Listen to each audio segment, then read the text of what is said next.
ഈശോ മിശിഹായ്ക്ക് സ്തുതിയായിരിക്കട്ടെ. വിശുദ്ധ മത്തായി എഴുതിയ സുവിശേഷം 17-ാം അധ്യായം. യേശു രൂപാന്തരപ്പെടുന്നു. യേശു 6 ദിവസം കഴിഞ്ഞ് പത്രോസ്, യാക്കോബ്, അവൻ്റെ സഹോദരൻ യോഹന്നാൻ എന്നിവരെ മാത്രം കൂട്ടിക്കൊണ്ട് ഒരു ഉയർന്ന മലയിലേക്ക് പോയി. അവൻ അവരുടെ മുമ്പിൽ വച്ച് രൂപാന്തരപ്പെട്ടു. അവൻ്റെ മുഖം സൂര്യനെ പോലെ വെട്ടിത്തിളങ്ങി.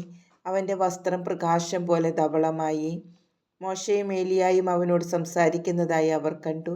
പത്രോസ് യേശുവിനോട് പറഞ്ഞു, കർത്താവേ, നാം ഇവിടെ ആയിരിക്കുന്നത് നല്ലതാണ്. നിനക്ക് സമ്മതമാണെങ്കിൽ ഞങ്ങൾ ഇവിടെ 3 കൂടാരങ്ങൾ ഉണ്ടാക്കാം. ഒന്ന് നിനക്ക്, ഒന്ന് മോശയ്ക്ക്, ഒന്ന് ഏലിയായ്ക്ക്. അവൻ സംസാരിച്ചു കൊണ്ടിരിക്കുമ്പോൾ ശോഭയേറിയൊരു മേഘം വന്ന് അവരെ ആവരണം ചെയ്തു. മേഘത്തിൽ നിന്ന് ഇങ്ങനെയൊരു സ്വരമുണ്ടായി: ഇവൻ എൻ്റെ പ്രിയപുത്രൻ, ഇവനിൽ ഞാൻ പ്രസാദിച്ചിരിക്കുന്നു. ഇവൻ്റെ വാക്ക് ശ്രവിക്കുവിൻ. ഇത് കേട്ട ക്ഷണത്തിൽ ശിഷ്യന്മാർ കമിഴ്ന്നു വീണു. അവർ വിക്കുലരായി. യേശു സമീപിച്ച് അവരെ സ്പർശിച്ചുകൊണ്ട് പറഞ്ഞു, എഴുന്നേൽക്കുവിൻ, ഭയപ്പെടേണ്ട. അവർ കണ്ണുകൾ ഉയർത്തി നോക്കിയപ്പോൾ യേശുവിനെ അല്ലാതെ മറ്റാരെയും കണ്ടില്ല. ഏലിയായുടെ ആഗമനം.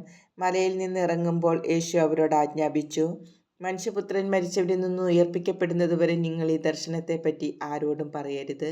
ശിഷ്യന്മാർ അവനോട് ചോദിച്ചു, ആദ്യം ഏലിയ വരണമെന്ന് നിയമജ്ഞർ പറയുന്നത് എന്തുകൊണ്ട്? അവൻ പറഞ്ഞു, ഏലിയ വന്നെല്ലാം പുനഃസ്ഥാപിക്കുക തന്നെ ചെയ്യും. എന്നാൽ ഞാൻ നിങ്ങളോട് പറയുന്നു, ഏലിയ വന്നു കഴിഞ്ഞു.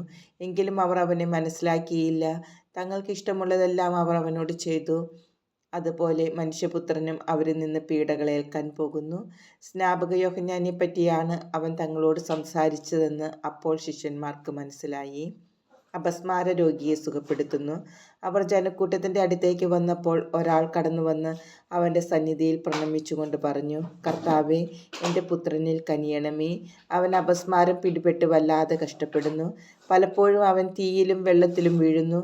ഞാൻ അവനെ നിന്റെ ശിഷ്യന്മാരുടെ അടുത്ത് കൊണ്ടുവന്നു, പക്ഷെ അവനെ സുഖപ്പെടുത്താൻ അവർക്ക് കഴിഞ്ഞില്ല. യേശു പ്രതിവചിച്ചു, വിശ്വാസമില്ലാത്തതും വഴിപിഴച്ചതുമായ തലമുറയെ, എത്ര നാൾ ഞാൻ നിങ്ങളോട് കൂടെ ഉണ്ടായിരിക്കും? എത്ര നാൾ ഞാൻ നിങ്ങളോട് ക്ഷമിച്ചിരിക്കും? അവനെ ഇവിടെ എൻ്റെ അടുത്ത് കൊണ്ടുവരിക.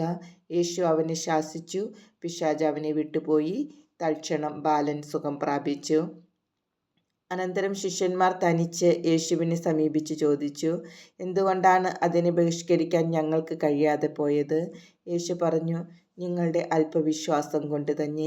സത്യമായി ഞാൻ നിങ്ങളോട് പറയുന്നു, നിങ്ങൾക്ക് കടുകുമണിയോളം വിശ്വാസമുണ്ടെങ്കിൽ ഈ മലയോട് ഇവിടെ നിന്ന് മാറി മറ്റൊരു സ്ഥലത്തേക്ക് പോവുക എന്ന് പറഞ്ഞാൽ അത് മാറിപ്പോകും. നിങ്ങൾക്ക് യാതൊന്നും അസാധ്യമായിരിക്കുകയില്ല. പീഡാനുഭവവും ഉത്ഥാനവും 2-ാം പ്രവചനം. അവർ ഗലീലിയിൽ ഒരുമിച്ച് കൂടിയപ്പോൾ യേശു അവരോട് പറഞ്ഞു, മനുഷ്യപുത്രൻ മനുഷ്യരുടെ കൈകളിൽ ഏൽപ്പിക്കപ്പെടാൻ പോകുന്നു. അവർ അവനെ വധിക്കും. എന്നാൽ 3-ാം ദിവസം അവൻ ഉയർപ്പിക്കപ്പെടും. ഇത് കേട്ട് അവർ അതീവ ദുഃഖിതരായി തീർന്നു. നികുതിയെക്കുറിച്ച്. അവർ കഫർനാമിലെത്തിയപ്പോൾ ദേവാലയ നികുതി പിരിക്കുന്നവർ പത്രോസിൻ്റെ അടുത്ത് ചെന്ന് ചോദിച്ചു, നിങ്ങളുടെ ഗുരു നികുതി കൊടുക്കുന്നില്ലേ? അവൻ പറഞ്ഞു, ഉവ്വ്. പിന്നീട് വീട്ടിലെത്തിയപ്പോൾ യേശു ചോദിച്ചു, ശിമയോനെ, നിനക്കെന്തു തോന്നുന്നു? ഭൂമിയിലെ രാജാക്കന്മാർ ആരിൽ നിന്നാണ് നികുതിയോ ചുങ്കമോ പിരിക്കുന്നത്? തങ്ങളുടെ പുത്രന്മാരിൽ നിന്നോ അന്യരിൽ നിന്നോ? അന്യരിൽ നിന്ന്, പത്രോസ് മറുപടി പറഞ്ഞു. യേശു തുടർന്നു, അപ്പോൾ പുത്രന്മാർ സ്വതന്ത്രരാണല്ലോ. എങ്കിലും അവർക്ക് ഇടർച്ച ഉണ്ടാകാതിരിക്കാൻ നീ കടലിൽ പോയി ചൂണ്ടയിടുക. ആദ്യം ലഭിക്കുന്ന മത്സ്യത്തിൻ്റെ വായ് തുറക്കുമ്പോൾ ഒരു നാണയം കണ്ടെത്തും.